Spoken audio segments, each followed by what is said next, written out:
Ok la famille, alors j'avais à cœur de vous partager une vidéo dans les anciens sentiers. J'espère que vous avez bien le concept. Ce côté un peu là, tu vois non, à cœur ouvert là, parler un peu, dire ce que j'ai sur le cœur. Et aujourd'hui comme sujet, je voulais parler, en tout cas dans cette série d'anciens sentiers, je voulais parler de aimer Dieu versus aimer le monde. Qu'est-ce que aimer Dieu, qu'est-ce qu'aimer le monde?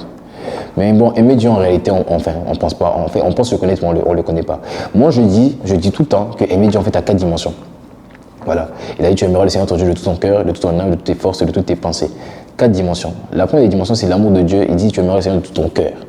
Là, il dit l'amour de Dieu est répandu dans vos cœurs par le Saint-Esprit, Romains 5:5. En fait, cet amour-là, c'est l'amour naturel de Dieu. C'est l'amour qui est naturel, c'est le dépôt de l'amour en toi qui vient dès lors que tu as accepté le Saint-Esprit. Mais cet amour-là, en fait, ne te diffère en rien des autres chrétiens, parce que c'est un amour naturel. Maintenant, il dit tu aimeras le Seigneur de toutes tes forces. Jésus a dit que celui qui obéit à mes commandements, c'est celui-là qui m'aime.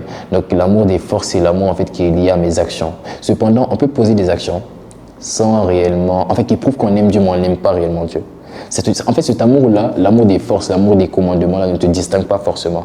Parce que même le païen, le non-chrétien, il peut aimer Dieu en fait dans ses actions, dans le sens où il vole pas, il tue pas, tu vois, il est en train de prouver qu'il aime Dieu. Mais c'est pas tout.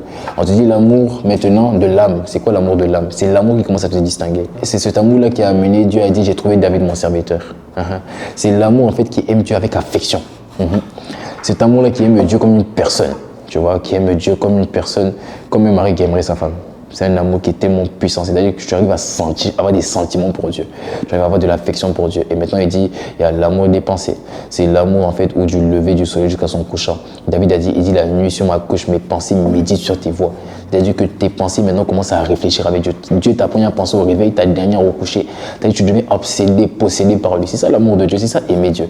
Et souvent, en fait, c'est qu'on a commencé à confondre aimer Dieu et aimer les choses de Dieu. Donc, on aime la prière. On aime méditer, on aime aller à l'église, mais on n'aime plus Dieu. On n'aime plus Dieu.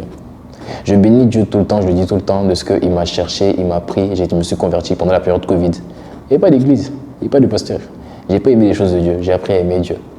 Et j'ai compris qu'aimer Dieu était bien plus subtil et difficile qu'on le pense. Rester focus sur lui-même, Jésus le Christ, et aimer lui seul. C'est même plus difficile. Parce que très facilement, tu peux commencer à aimer ses dons, tu peux commencer à aimer ses grâces, tu peux commencer à aimer son dépôt. Et tu peux en fait te défocaliser. C'est pour ça qu'il a dit à une église, il a dit reviens à ton premier amour. Aimer le monde, c'est aimer les choses qui sont dans le monde. Tu vois, non? C'est un peu de Dieu, un peu de monde. C'est ça aimer le monde. C'est quand on sait plus faire la différence maintenant. On commence un peu à apprécier les choses que les gens aiment. T'es chrétien, mais ton artiste préféré, c'est un artiste païen. Chrétien, tu mets une photo et puis tu mets, on demande qui est dans la vidéo, dans le réel. La musique qui vient au fond, c'est la musique d'un artiste païen. En fait, ça, c'est aimer le monde. Tu vois, t'aimes un peu Dieu, mais tu vois, t'aimes le monde. Généralement, en fait, quand t'aimes le monde et que tu arrives à associer les choses du monde aux choses de Dieu ou aux choses qui te concernent, en fait, c'est la preuve que tu n'aimes pas Dieu, mais que tu aimes les choses qui concernent Dieu. Tu aimes les choses qui concernent Dieu. Quand on aime Dieu, on a horreur du monde. Oui, la Bible dit l'amour de Dieu est inimitié comme l'amour du monde. Quand on aime Dieu, on a horreur des choses du monde. Ça fait que du coup, notre manière de parler change, notre manière de nous habiller change, notre manière d'être change. En fait, tout change juste par amour pour Dieu. Donc en fait, il faut revenir en fait, au véritable amour pour Dieu. L'amour brut, l'amour affection. L'amour où on l'aime tellement qu'on n'a pas envie de lui faire du mal. Du coup, tout ce qui pourrait lui faire du mal, on a ça en horreur. Ça ne veut pas dire qu'on est parfait, non, parce qu'il y a des fois on fait des erreurs. Mais moi, je fais des erreurs, je continue à faire des erreurs. Et gloire à Dieu d'ailleurs que je continue à faire des erreurs. Parce que Dieu m'a dit un jour, il m'a dit, la seule chose qui te qualifie pour marcher avec moi, il m'a dit, c'est pas tes dons, c'est pas tes talents, c'est tes failles. Il m'a dit, parce que je suis Dieu moi-même, je me suffis. Donc, qu'est-ce qui ferait que, pourquoi est-ce que je devrais marcher avec quelqu'un qui est parfait? Pourquoi Dieu devrait marcher avec quelqu'un qui est un autre Dieu? Si Dieu marche avec nous, c'est parce que ce qui nous qualifie, c'est nos failles. Du coup, en fait, nos failles, en fait, en quelque sorte, sont pour nous, en fait, une valeur devant Dieu. Tu vois? Donc, en fait, je bénis Dieu souvent pour mes failles. Je bénis Dieu. Vous voyez? Donc, il ne s'agit pas d'être parfait.